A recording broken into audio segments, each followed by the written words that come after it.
Dhanyawad all of you. Now we will play a small video about Riyasat Group that will be live on YouTube only.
Proud moment of Founders Day of Riyasat Group of Companies, I would like to invite our Managing Director, Mr. Sumer Singh Saini.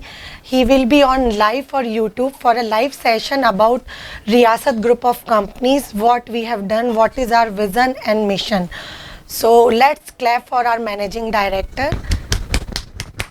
नमस्कार, मैं Sumer Singh Saini, managing director of रियासत group, आप सभी का रियासत group के स्थापना दिवस पे हार्दिक स्वागत करता हूं। आज पर्यावरण दिवस है और जैसा कि अपन ने पढ़ा है, आज 48वां पर्यावरण दिवस है। 1972 में पहली बार स्टॉकहोम में 119 देशों के राष्ट्राध्यक्षों ने तय किया था कि पृथ्वी का जो असंतुलन हो रहा है उसको कैसे कंट्रोल करें। यहाँ जो रहने वाले जीव जंतु हैं, पेड़ पौधे हैं और होने वाला जो प्रदूषण है उसको कैसे कम किया जा सके और कैसे रोका जा सके और कैसे जीव जंतु में और यहाँ के संसाधनों में संतुलन पैदा किया जा सके, ये उद्देश्य था 1972 में पहली बार स्टॉकहोम में जब हुआ था। ये बात और है कि आज जैसे 48वां जो पर्यावरण दिवस है उसके बावजूद भी अपन सुबह से शाम तक व्हाट्सएप खेलते हैं, लेकिन प्रॉपर इस मिशन पे काम जैसा अपेक्षित था वैसा हो नहीं पा रहा है। मैं छोटा सा आपको बताना चाहूँगा कि ये जो वर्तमान में जो शहरीकरण, नगरीकरण, औद्योगिकरण, इनसे जो बहुत ज़्यादा पोल्यूशन फैल रहा है और पेड़ पौधे नहीं लग पा रहे हैं, ग्लोबल वार्मिंग बढ़ रहा है, ओजोन की परत में जो छेद हो रहा है उसी की वजह से ग्लेशियर पिघल रहे हैं, बाढ़ आती है, रेगिस्तान का जो है वो विस्तार होता जा रहा है और ये आपके हमारे लिए आने वाले 10 साल, 15 साल, 20 साल बाद आपकी हमारी पीढ़ियों के लिए रहना बहुत मुश्किल हो जाएगा। जैसा कि अपन इन दिनों में फील कर रहे हैं कि गर्मी बढ़ रही है, बाढ़ भी आती है, उन सब चीज़ों से बचने के लिए हम जो बेस्ट एफर्ट्स कर सकते हैं वो जैसा कि प्लास्टिक का कम उपयोग करें, प्रदूषण को कम फैलाएं और सबसे इम्पोर्टेंट जो चीज़ है आज का जो उद्देश्य है पर्यावरण दिवस का जो उद्देश्य है कि प्रत्येक व्यक्ति ज़्यादा से ज़्यादा पेड़ लगाए। इसी परिप्रेक्ष्य में रियासत ग्रुप ने ऐसा मिशन लिया है कि 1 और 2 जुलाई को हम 1 लाख पेड़ और पौधे लगाएंगे। हमारी जो एग्जिस्टिंग टाउनशिप है उनमें 1 जुलाई 2 जुलाई को 1 लाख पेड़ पौधे लगाएंगे। मैं आप सबसे भी यही निवेदन करूंगा कि अपने को यदि अपनी आने वाली पीढ़ियों के लिए सुरक्षित फील करवाना है, शुद्ध पर्यावरण को रखना है, तो ज़्यादा से ज़्यादा पेड़ पौधे लगाने चाहिए। आज रियासत को 1 वर्ष पूर्ण हुआ है और वैसे हमारी कंपनी 27 अप्रैल 2021 को इनकॉर्पोरेट हुई थी, लेकिन हमने 5 जून को इसका स्थापना दिवस को चुना। इसकी वजह यह है कि हम शहर बसा रहे हैं, हम टाउन बसाते हैं। हम टाउन बसाते हैं तो हमारा भी एक दायित्व है कि पर्यावरण के संतुलन को देखते हुए हम हमारे शहरों और या हमारी जो टाउनशिप है या हम जो नए टाउन बसा रहे हैं वो उसी के अनुरूप डेवलप करें। इसीलिए हमने 5 जून को चुना। 1 साल आज पूर्ण हो गई है। 1 साल में हमने काफ़ी अच्छा काम किया है। ये आप यदि मौके पे टाउनशिप पे कभी विजिट करेंगे या कर लिया है तो ज़रूर आपने कहीं ना कहीं देखा होगा। रियासत का जो उद्देश्य है वो है इंटरनल रिसोर्स के द्वारा अपने टाउनशिप को पूरी तरह से डेवलप करना और बाहर की डिपेंडेंसी को पूरी तरह से खत्म करना। लाइक यहाँ जैसे अपना जल है, वायु है, पेड़ पौधे हैं, ये मेन चीज़ हैं जो आदमी के लिए जीवनदायी कह सकते हैं। उन तीनों का समुचित हम उपयोग करके और वही जो लोग जिनको हम बसाना चाहते हैं उनको अच्छा फील हो, अच्छा एनवायरनमेंट मिले, ये हमारा उद्देश्य है। वैसे हमारा मुख्य 4 उद्देश्य हैं जो मैं आपके साथ शेयर करना चाहूँगा। रियासत के 4 जो सबसे महत्वपूर्ण उद्देश्य हैं वो मैंने सबसे पहले फील किया। अभी थोड़े दिन पहले हमारी एक टीम उदयपुर गई थी।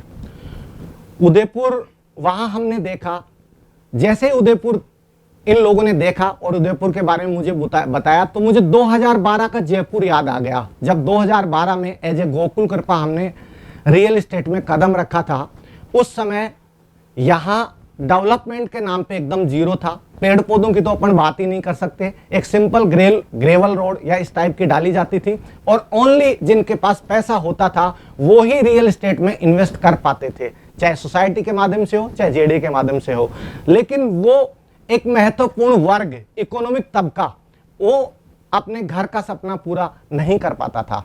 2012 के बाद धीरे धीरे इसमें सुधार हुआ। हालांकि 2016 में जब रेरा आया तो रेरा ने इस इंडस्ट्री में सुधार करने की पूरी कोशिश की है और प्रत्येक जो डेवलपर है वो रेरा के रूल्स एंड रेगुलेशन को फॉलो करने की कोशिश भी कर रहा है। हालांकि हम लोग जब 2015 में दुबई गया था हमारा ग्रुप, उसी समय हमने रेरा के रूल्स एंड रेगुलेशन को फॉलो करना स्टार्ट कर दिया था, जबकि रेरा 2000 मतलब बहुत सारे रूल फॉलो करना स्टार्ट कर दिया था और रेरा 2016 में आया था। तो हमारा जो मुख्य उद्देश्य है इसमें आने का रियल एस्टेट इंडस्ट्री में, वो है इस इंडस्ट्री में सुधार करना। एज ए गोकुल कृपा हम 7 मतलब आज लगभग 10 साल होने वाले हैं। 10 साल में और मतलब 9 साल तक एज ए गोकुल कृपा और पिछले 1 साल में रियासत के रूप में हमने इंडस्ट्री के डेवलपमेंट में बहुत सुधार किया है।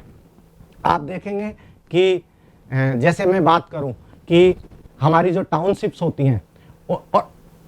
होती हैं उनको एक आधुनिक जो डेवलपिंग का जो तरीका हमने पूरी तरह से अपनाया है और हमें देख के शहर के बहुत सारे डेवलपर भी उस तरीके को अपना रहे हैं और उससे हमारा इतना कॉन्फिडेंस बढ़ा है कि हम जयपुर के बाहर भी, जैसे उदयपुर की बात कर रहे हैं, और दूसरे शहरों में भी जहां रियल एस्टेट इंडस्ट्री के नाम पे जीरो डेवलपमेंट है और जो अव्यवस्थित रियल एस्टेट इंडस्ट्री है उसको व्यवस्थित करने का काम जो जयपुर में हुआ है और जो एक तरह से कहें शहर के डेवलपमेंट में जो योगदान हमने दिया है, इसका हम मिशन लेंगे कि आगे दूसरे शहरों में भी इसको कंटिन्यू कर सकें।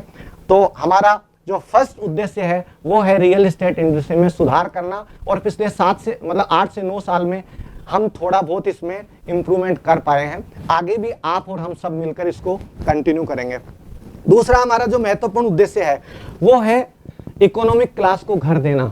एक्चुअली मुझे याद आ रहा है मैं 7 से 8 साल किराएदार रहा हूँ और जो most probably lower middle class है, जो 20,000 से 50,000 रुपया कमाने वाला वर्ग विशेष है, या फिर मिडिल क्लास है जो 50,000 से 1 लाख रुपए कमाने वाला वर्ग है। मैं कहूँगा कि मिडिल क्लास तो शहर में स्टेबल थोड़ा बहुत हो जाता है, लेकिन ये जो लोअर मिडिल क्लास है जो 20 से 50,000 रुपया महीना कमाता है, इन लोगों के लिए मकान एक सपना होता है। मुझे ऐसा लगता है 2012 से पहले बहुत बड़ा सपना होता था। यदि मिडिल क्लास में भी किसी के पास 2, 5, 10 लाख रुपए का कोई इन्वेस्टमेंट आया 2-5 लाख रुपए का, तो उन्होंने शहर से बहुत दूर सोसाइटी में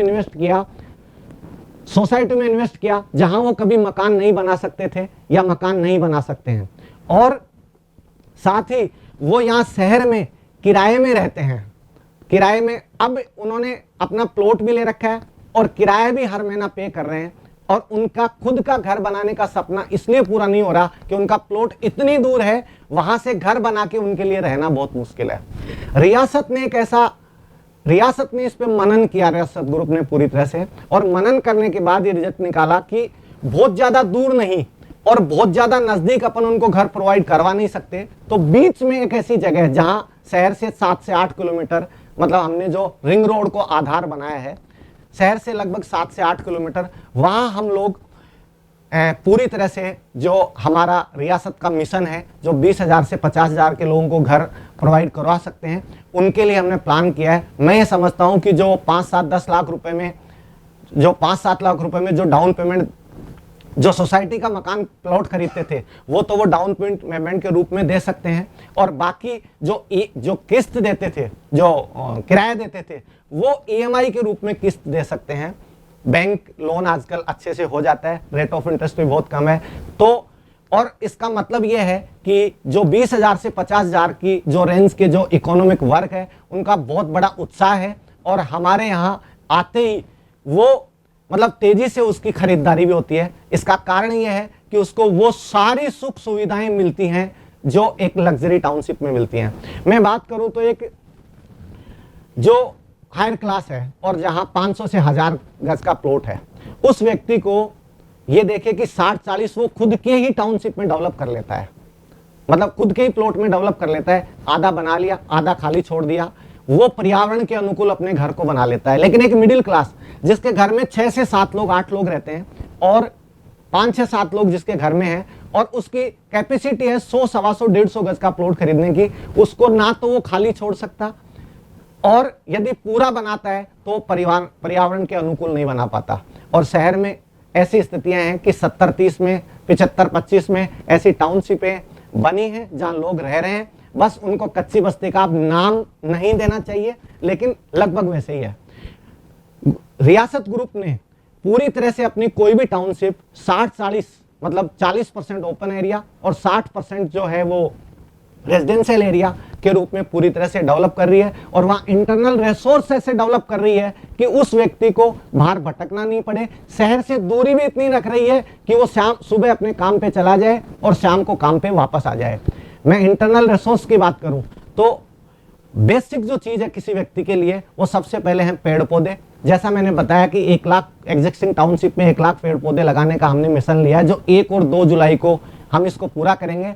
मैं हमारे एसोसिएट से भी ये निवेदन करूंगा, सेल्स एसोसिएट से भी, कि 1 और 2 तारीख को रियासत के इस मिशन में आप सभी लोगों को सहयोग देना, आप सब लोग हमें सहयोग दें, ताकि हम 1 लाख पेड़ पौधों का मिशन 1 और 2 जुलाई को कंप्लीट कर लें। ये आज ही कर सकते थे, लेकिन अभी जो गर्मी है और जो बारिश नहीं हुई है, ऐसी स्थिति में पेड़ पौधे लगने की संभावनाएं कम रहती हैं। इसलिए हमने 1 और 2 तारीख का चुनाव किया है। आप सब लोग हमें सहयोग दें। दूसरा मैं ये कहूंगा कि जो प्रकृति ने अपने को उपहार स्वरूप खूब सारे संसाधन दिए हैं, पेट्रोल और डीजल और उन्हीं के जो इस तरह के संसाधन हैं जो बहुत जल्दी खत्म हो जाएंगे, इस तरह के संसाधनों को अपने उपयोग करेंगे तो धीरे धीरे आने वाली अपनी पीढ़ियों को संसाधन मिलेंगे ही नहीं उपयोग करने के लिए।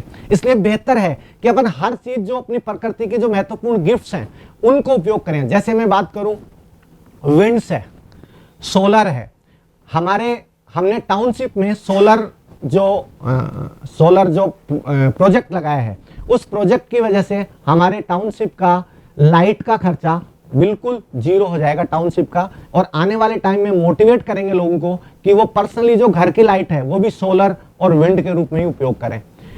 मैं ये समझता हूं कि जो खत्म होने वाले संसाधन है उनको अपने को कम से कम यूज करना चाहिए। दूसरा सबसे बड़ी प्रॉब्लम है वो वाटर की है, जल की है। मैं बात करूं कि विश्व के बहुत बड़े बड़े शहर ऐसे हैं जहां पानी की प्रॉब्लम है।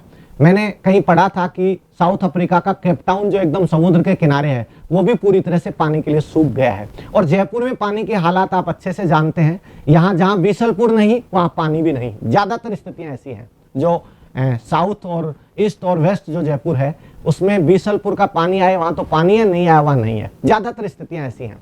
अब या तो बीसलपुर जैसे बहुत सारे जो हैं वो बांध बने, और वो बांध तो बन नहीं सकते क्योंकि नदियाँ तो लिमिटेड हैं और जो बारिश का पानी आता है वो भी लिमिटेड है।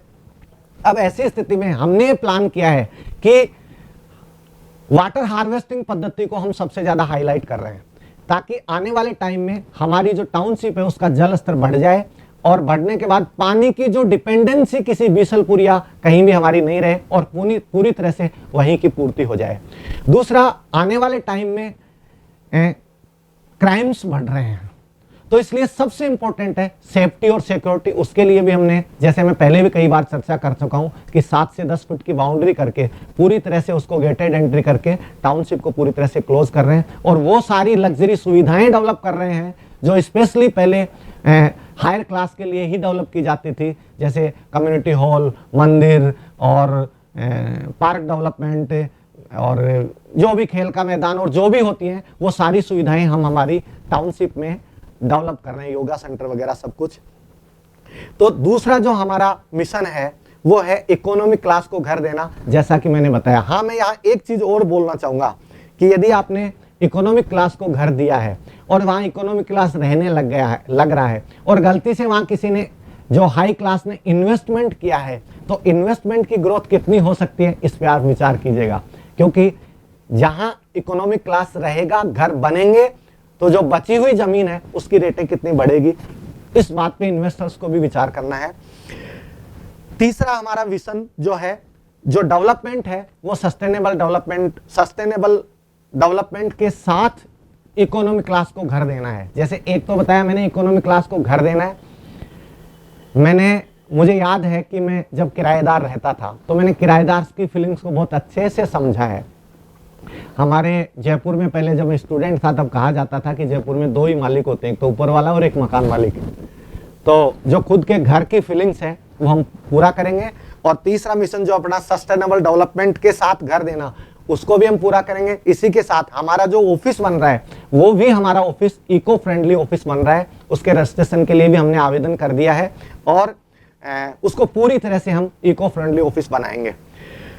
साथ ही मैं ये कहूँगा कि इकोनॉमिक क्लास को जो घर देने का कमिटमेंट है, उस कमिटमेंट में हमारे एसोसिएट के सहयोग की जरूरत है, क्योंकि हम पूरी तरह से प्लॉट तो एसोसिएट को देने की आदत है, ग्राहकों को उनको घर देने की आदत भी डालनी चाहिए, क्योंकि अभी जैसे हमारे TRR में घर जो हैं वो पूरी तरह से बन के तैयार हो गए हैं और कुछ और हैं जो बनना बाकी है, और एकदम वाजिब रेट पे हम सेल कर रहे हैं कि जो व्यक्ति के लिए पूरी तरह से अफोर्डेबल रूप से तैयार कर रहे हैं।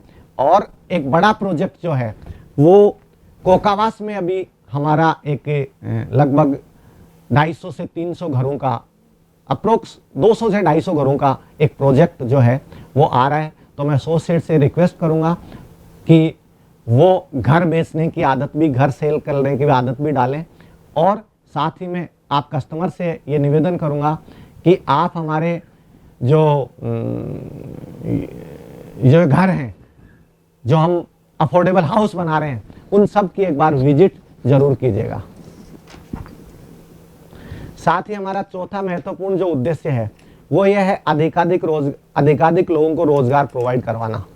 मैं ये समझता हूँ कि हिंदुस्तान में सबसे बड़ी प्रॉब्लम यह है, और यहाँ एक और प्रॉब्लम है, हर आदमी गवर्नमेंट जॉब की तरफ भागता है। वो एक बार हमारे एसोसिएट से मिल ले, गवर्नमेंट जॉब की तरफ भागना बंद कर देगा। गांव में रोजगार की इतनी स्थिति है कि जब मैं अक्सर गांव जाता हूं तो जिससे मिलता हूं तो वो बोलता है मैं ग्रेजुएट हूं और मुझे खाली 15,000 रुपये की जॉब मिल जाए, 20,000 रुपये की जॉब मिल जाए तो बेहतर हो जाएगा। मैं उसको ये बोलूँगा कि एक बार हमारे एसोसिएट से ज़रूर मिल ले। हमारा मिशन जो है अब पूरी तरह से नेशन, जो राष्ट्र के निर्माण में योगदान देना, वो हमारा मिशन है, अधिकाधिक लोगों को रोजगार देके। तो जैसे हमने 2025 के लिए 1 लाख लोगों का मिशन लिया है, उसी पे परिप्रेक्ष्य में हम काम कर रहे हैं, और आने वाले टाइम में जयपुर के बाहर भी हम जो अदर सिटीज़ हैं वहाँ भी काम करेंगे और पूरी उदयपुर ऑपरेशन स्टार्ट कर दिया है और पूरी तरह से जो रोज़गार देने का जो मिशन है उसको कंप्लीट करेंगे। आप सबने हमारी जो पिछली 1 साल तक इसको रियासत को जो प्यार और सहयोग जो दिया उस सब के लिए आपको धन्यवाद।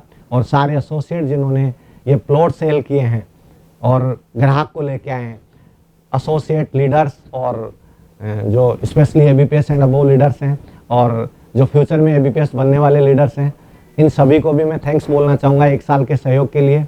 और जो हमारे कंपनी के डायरेक्टर्स हैं और जो सीनियर मैनेजर्स हैं और कंप्लीट स्टाफ जिन्होंने पूरी तरह से योगदान दिया है, कॉन्ट्रैक्टर्स जिन्होंने डेवलपमेंट का अपना बेहतरीन जो दिया है और वो सब लोग जिन्होंने रियासत के लिए थोड़ा सा भी अपना सपोर्ट किया है और 1 साल सक्सेसफुली कंप्लीट करने में जो सहयोग दिया है, उन सबको मैं धन्यवाद देना चाहूँगा। जय हिंद, जय रियासत।